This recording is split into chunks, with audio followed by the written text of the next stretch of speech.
Hello everyone and welcome. My name is Yevheniya. I am a pianist and for many years I have been working in chamber ensembles. Today we begin our journey into the fascinating role of the piano in chamber music. Very often pianists are seen or even see themselves as accompanists, someone who simply supports the melody staying in the background. But the truth is, chamber music is not about support, it is about dialogue. And in this dialogue, the piano has an equal voice, sometimes even the leading one.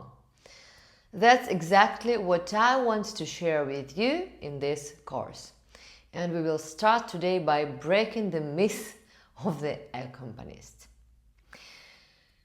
If we look back in history, we see that the piano was never meant to be secondary. Take Beethoven, for example. His early sonatas for violin and piano were originally published as sonata for the keyboard with violino obbligato. This clearly shows that the piano was considered the main partner. If you look into this course, you will notice immediately the piano often carries the harmony, the rhythm, and even the melodic line. The violin or cello joins in as an equal partner, not as a soloist with background support. For example, if we just look through the course of sonatas for violin and piano, or piano and violin, we will immediately notice that the first one actually starts violin together with the piano. It's like,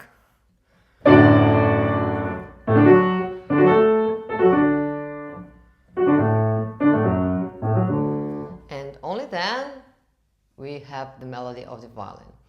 Or Mozart sonata.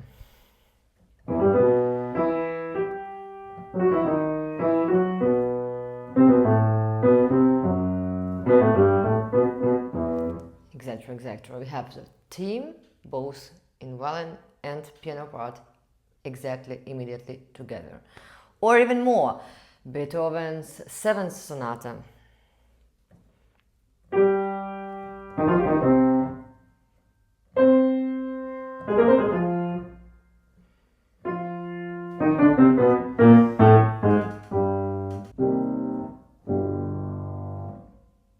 And only then violin. Okay. Or, very good example, Brahms cello and piano sonata, the last movement, fugato.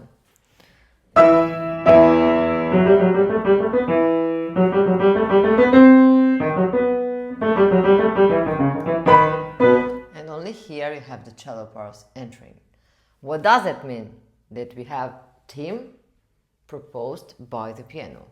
So, how can we consider the piano only the supporting or accompanying part? From this moment on, I want you to think of yourself not as an accompanist but as a partner. Let's break this down into three key aspects: balance, breathing together, and dialogue. Balance is not about playing softer. It is about creating transparency of sound, and it's quite different. As pianists, we can produce many layers, sometimes too many. Our task is to leave space for the other instrument to speak clearly. For example, if we look through the second movement of Franck Sonata, we can do this way.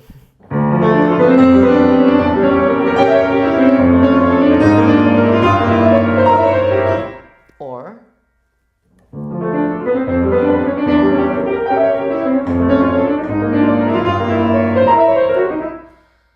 both times we play the same notes. But the first time, obviously, the piano part will cover violin. The second time, no. What it is about? We have absolutely be sure of what type of sound we need to produce to be in the perfect balance with our partner. And this is with violin. If we think about the cello or viola, you have like spaces where cello or viola cannot be heard as much as we would love to by the nature of their instrument. Let's go through breathing together. Even though the piano doesn't literally breathe, we must learn to breathe with our partner. If a violinist or a singer takes a breath before a phrase, of course a wind instrument also, you should also take a breath. Physically, not just mentally. That really makes a difference, and this makes the ensemble alive. What example can I give you here?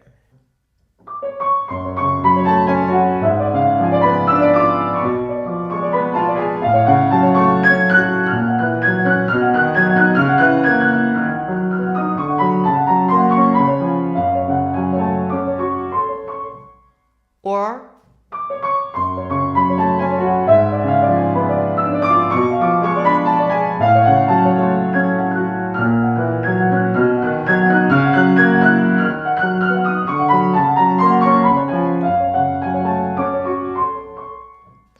of course, if I don't pay attention to what the cello part is playing, we will never be together.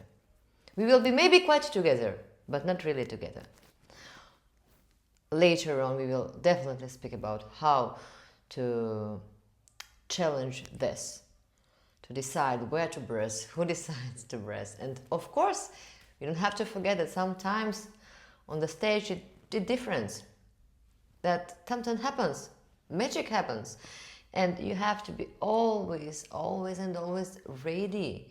Yes, here to support, but not because your part is supporting one, because you support your partner like a human being. Dialogue, not monologue. Think of chamber music as a conversation.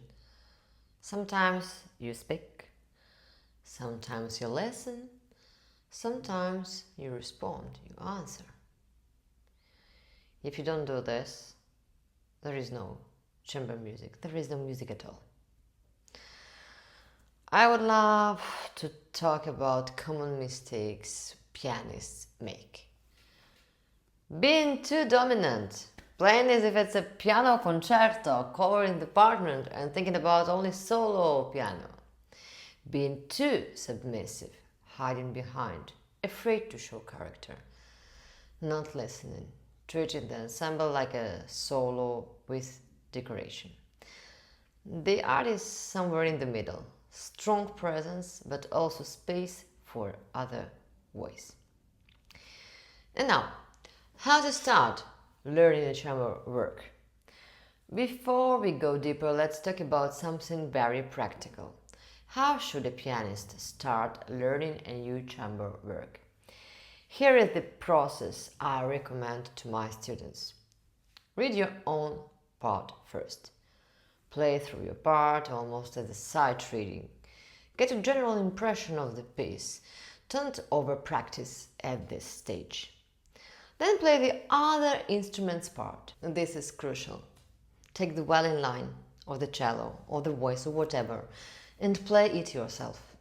Even roughly, it's the only way to truly understand what your partner is actually doing. Then identify their difficult spots. Not yours, theirs. Where does the violinist have a difficult shift? Where does the singer need extra breath? If you are aware of this, you can support your partner naturally. Then combine hands. It's very tricky, but very useful. Piano plus your partner. Play your left hand with your own part and your right hand with the partner's melody. Then try the opposite. Right hand, what is actually written. Left hand, your partner's part. This shows you the vertical relationship between voices. And of course, you have to imagine the registers. Where is my sound? Where is their sound? Higher, lower, in the middle. This awareness shapes your dynamics and color, so the two instruments blend instead of fighting. You can actually find and recommend you a very beautiful masterclass of Rostropovich about the first cello sonata. He actually plays by himself and then shows that it's much more deeper. Very, very useful thing to do. Extra, highly recommended. Then what I should say? I would love you to take any sonata or duet score you have. Beethoven, Schumann, Mozart or whatever. First play your part alone, as if it's a solo piece. Then imagine your partner. Take a breath together before their entrance. Finally play the same passage, imagining you are in a dialogue. Your phrase is not complete until the other voice answers. This simple shift of perspective will change absolutely the way you approach any chamber work. So, what we have actually learned today? That the piano in chamber music is never just an accompanist. It is an equal partner, carrying harmony, rhythm, melody. We also discovered a method to start learning a new work. Read your part, play your partner's part, combine them and imagine the registers and dialogue. And what will we do in the next lesson? We will look more closely at the duet with strings, violin and viola, and how the pianist can brass with the bow, creating unity in sound and phrasing. You don't have to forget that knowledge of the nature of your partner's instrument is one of the main key to understand how to play together. Thank you for joining me today, and I look forward to continuing this journey with you. Bye!